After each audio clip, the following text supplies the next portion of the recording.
अंत कीजिए। Thank you, Madam Chairman. सालिम साहब बताइए। Thank you, Madam Chairperson. I would like to thank you for giving me this opportunity. Mr. Speaker, Madam Chairperson, I want to thank the leader of the opposition, Rahul Gandhi ji, and Madam Sonia Gandhi ji for allowing me to take part in this budget discussion. Madam Chairman, person, I don't want to repeat the argument. In fact, I was always positive with the development and the policies, Madam Chairman. But this government seems to neglect the budget that was supposed to be pivotal, ensuring the goodwill of the masses, reaffirming the trust on June 4th. It has been long, and government has proven that they focus mainly on Sabka Nash, Apna Vikash. Seems like it has not learned a lesson from the Lok Sabha poll. Once again, the budget has attempted to fix supply-side factors without paying attention to farm ways to bolster consumer demand. Instead, the whole budget exercise for the financial year seems to concentrate solely on reducing the fiscal deficit from 5.1% currently to targeted 4.9%. The maximum price for which now will be paid by the taxpayer. The taxpayers pays the brunt. The taxpayer on the long-term capital gains announced have been increased, something that our finance minister would only simplify the tax structure. Madam Chairperson, this government, instead of rewarding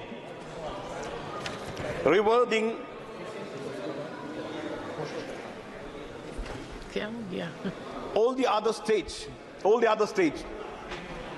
like Tamil Nadu, Maharashtra, Telangana, West Bengal, etc., who has contributed most of their tax to the revenue of this Indian economy, Madam Chairperson, by only concentrating two states, that is Bihar and Andhra, Madam Chairperson. Now, when we look at the Northeast, when we look at the tax, Madam Chairperson, the new tax rules for the LTCG is only beneficial if a citizen of India is earning close to the exempted value rupees 1.25. However, as we move beyond the exempted figure, the tax on capital gains will increase disproportionately because 2.5% increase in the tax rate outweighs the rupees 25% exemption increase, Madam Chairperson. Now, why do we celebrate this budget when the matter is in a very great concern that has garnered a significant attention in the recent year? The devastating result, increasing the number of the Indian citizens renouncing their citizenship, and the exodus of tax-paying employees from our nation that is relinquishing their citizenship from India, Madam Chairperson.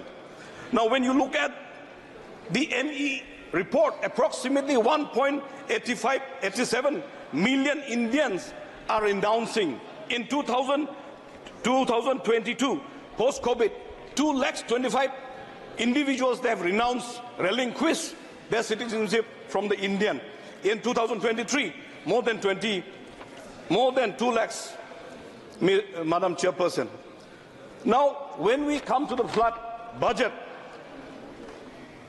the Northeast seems to have been neglected in the budget of irrigation and flood mitigations, like Meghalaya and thorn-strike Manipur.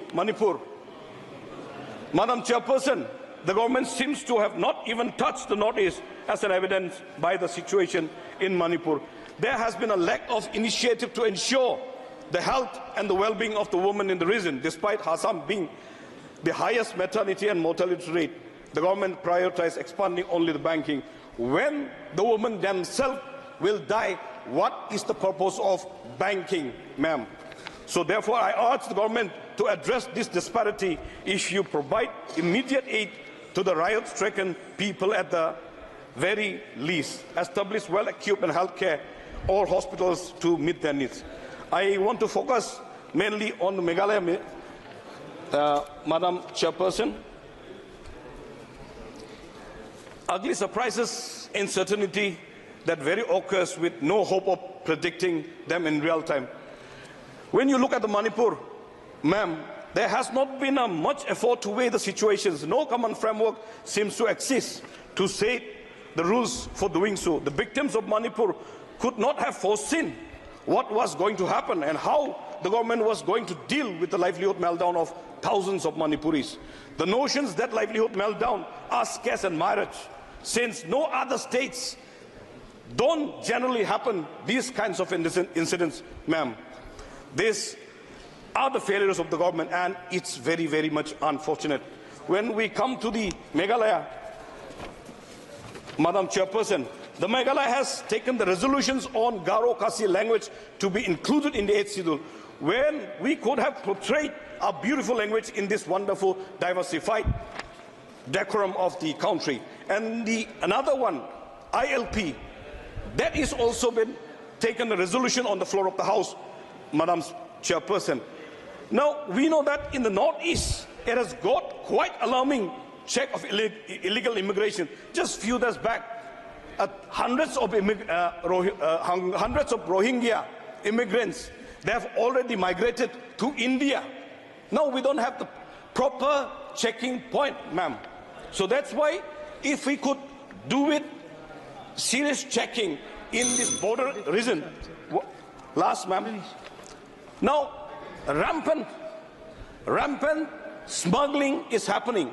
And with that rampant smuggling along the border, this Rohingya and all the other anti-social elements that like drugs and all the others are coming through, ma'am. So if the checking point can be put up in these border areas, even the smugglings of areca, even the smuggling of drugs, even the smuggling of, sugars, this is happening. That's why the local consumers are having the problem in those states. माननीय सदस्य श्री